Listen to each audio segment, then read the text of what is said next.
As we know man God, di ba, ang fashion man God is nag-evolve siya. Okay. Pwede mag-mix ang oldies o ang new trend. So kung ginabuhat, na-mix na ko siya to create an impression ng professional. Diba? Gusto na ko mag-leave o good impression sa akong mga kastorya. Pagkita pa lang niya sa imuha, kanang plus points na ba? Makaingon na good siya na akin na professional ni kastorya. Kaya dili ni siya mag-exert og effort na manamit kung dili ni siya seryoso sa among storya.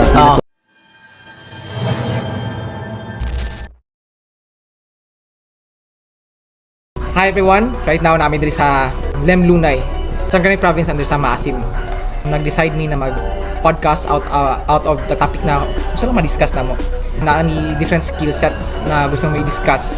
Si Arvin, right here, introduce na ko siya. Siya akong friend, way back from elementary pa lang siya pod. Taekwondo po ni siya, and currently na siya sa nakabase sa Davao as an architect sa isa ka company. What I like about Arvin and something na mahatag na value sa inyo is how he carry himself.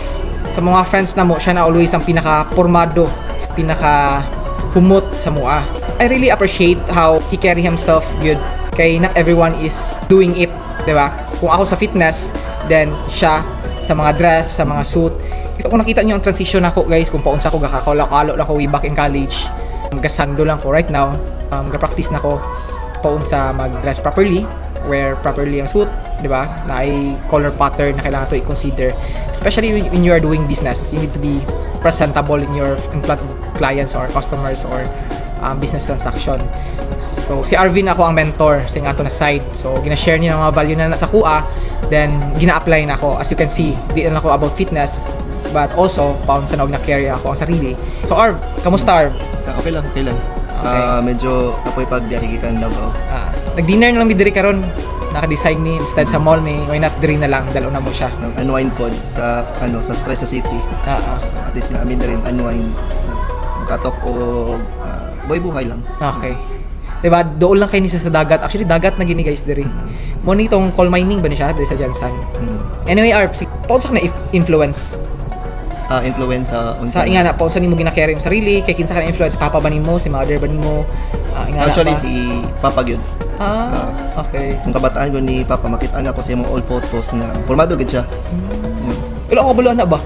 Karon lang po nimo na share na. Formado gid Pero Papa. go-wonder gid ko ano ko sa. Looking back to his photos, old photos, makita ni mga formado gid siya. Like yung mga pantalon sa na is branded, which is until now na ano man po niya. Medyo maintain niya, pero lahi gito sa una kay atong times age man gyud. So nagalahi ng ilang fashion sense. Sa kita pula na sila, tapos kung saan na mabunlot diya, di ba?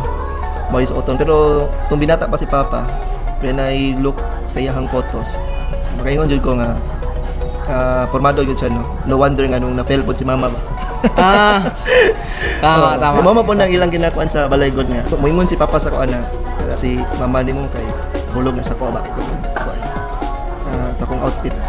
Sa ko sana ko i-carry akong sarili. Di na wala na ko na notice na. I mean wala gid ko expect ha na muna imong tubag. Abi na ko through online lang. Pero just like ako, deeper ang programming sa ko, influence ako tungod sa akong family. Naagid na ang fitness gid sa mo, ang exercise. Sa imuha di ay si Tito di ay wala ka expect. Lang kanang pagkaano ko sa photo sa sa akong Papa, ma-inspire man gud ka. Okay. Way back pag yun, diba? Sa kabataan nyo lang, makita nimo na well-dressed gid sila. Formal. Anyway, mga old people, no? Ang mga karaan ng mga tao, nakita po na ako sa lolo na ako. Bitaw, no? Paunsan lagi na-carry lang sarili, nindot kaayo.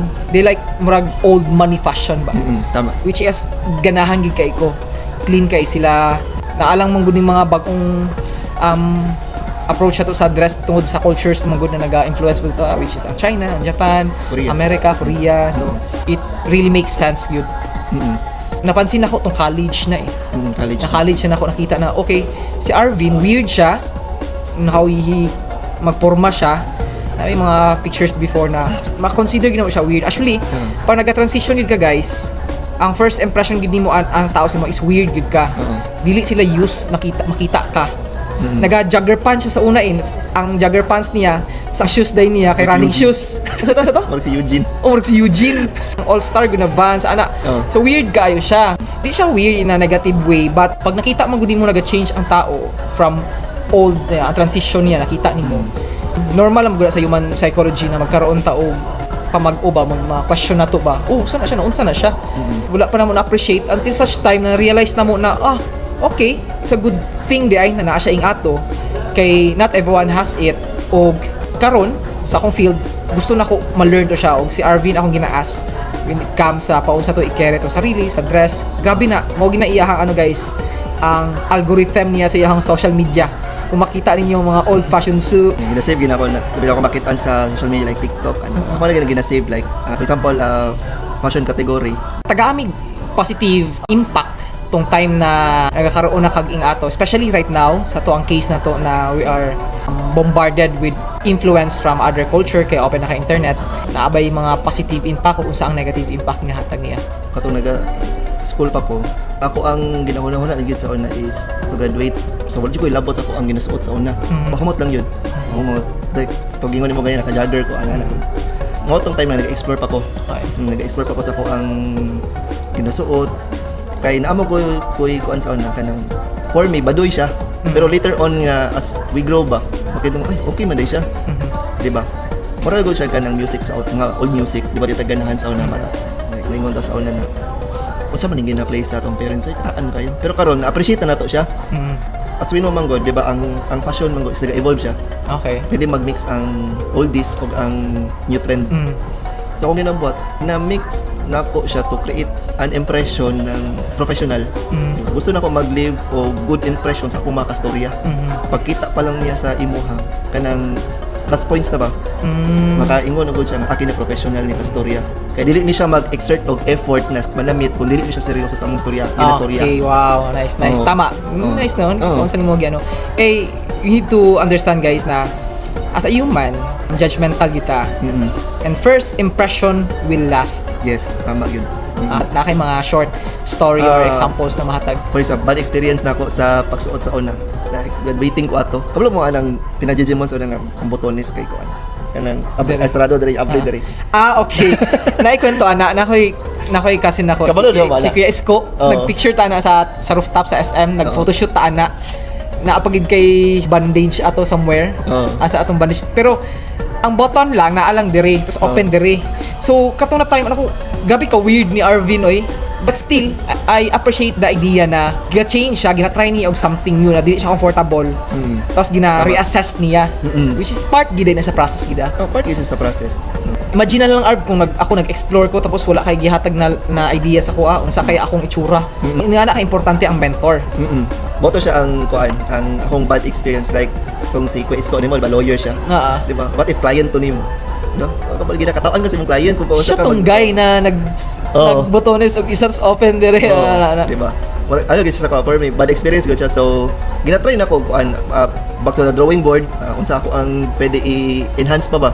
Dili pod siya kanang budget sugayo. Kag-grow old biyata. So dapat ato ang ginasot ginabagay gyapon sa atong edad. Hatag concrete sample sa mga viewers na to ma-understand nila o ma-reassess nila yung sarili. Kung putiun kaayo sila, kung moreno, tama-tama lang or itumon, unsa ang mga better or best na color palette approach paunsa na i-carry lang sarili sa mga colors sa mga damit na masuoton. Kung medyo moreno ka, avoid jud mo ang mga kuan, mga neon colors. Sa mo ito. Pero mga highlights kayo. Highlights kayo. Okay lang man po ang pastel kay medyo light lang man po good siya. Ang pastel man is bugnaw man good siya. Okay. Ang pastel para siya sa mga fair lang ang skin complexion. Okay. Pero kung jud ka, kung medyo dark jud ka, ibagay gid mo gyapon na medyo dark po rin mo isuot para mas mulitaw ang imong skin tone. Okay. Kay makapansin ka ng Hanes na brand t-shirt.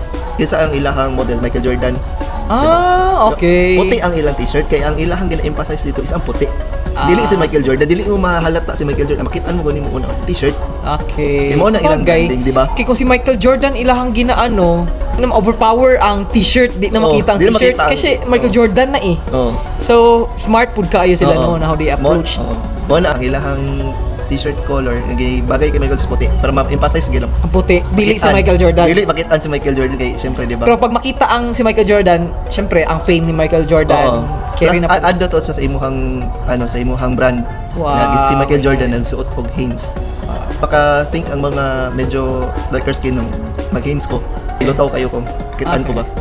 Mao na sa kuha lang na siya nga ano nga perspective. Okay. Malata mo kung nimo na nagakuha sila og mga itumon para i-promote ang ilang brand. Sa mga ano karon, mga viewers na to, unsa ma-advise nimo sila ha? Paunsa nila i-learn ang ilahang passion nila? Magdepende gyud na siya sa imong working environment kung asa ka. Wow, exactly. Bitaw na kung rapper ka, lang nga naman magingana yung formal nimo, weird ka ayo, di ba? Oo. Gusto ko cold minding, kailangan mong suot kag formal. Ang nasuggest nako ana is workwear. Kung asa lang comfortable, dili man gyud as in necessary gyud pag naka sa site. Dapat ka nang juhugaw yun ka. Dapat ka nang i-level up pa lang nimo para pag makita ka sa imong boss, okay ni siya. Oo, okay. Kung dili ka mag-dress by, naka sa work site, basta mo pagkamalan kag foreman dira, dili architect. Dagan ko kaila na engineer na alaan sila foreman. Okay, kailangan no sa dress pa lang, kulit wala kasuot og hard hat. Paano si ma-identify kung muna si architect sa engineer?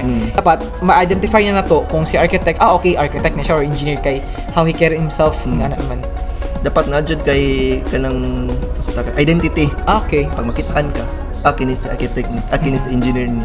Dili pod pwede nimo, mindset nimo dili pod pwede nga pag naka-site dress like naa ka sa site. So dapat i-separate gid nimo sarili kay mo ginanatay ko ano na hierarchy. Naka sa taas, ikaw ang professional, dapat ikaw ang mag-lead ba. As example na neat. Kay bakit man na sa imong hangkuan, ang imong trabahante manggo, imong mga works makapakita ka nila. Kasi sir katong kay manamit, katong limpyo. Na-amaze gid sila. Kitaan ko nila na naka-formal. Ako sa office, ngayon sila na kini architect. Nice. Di ba? Kaya daghan na po daw silang naabtan na mga engineers na architects, sulod pa lang na di nila ma-distinguish foreman ba ni or engineer. Kahit ang identity ni mo site.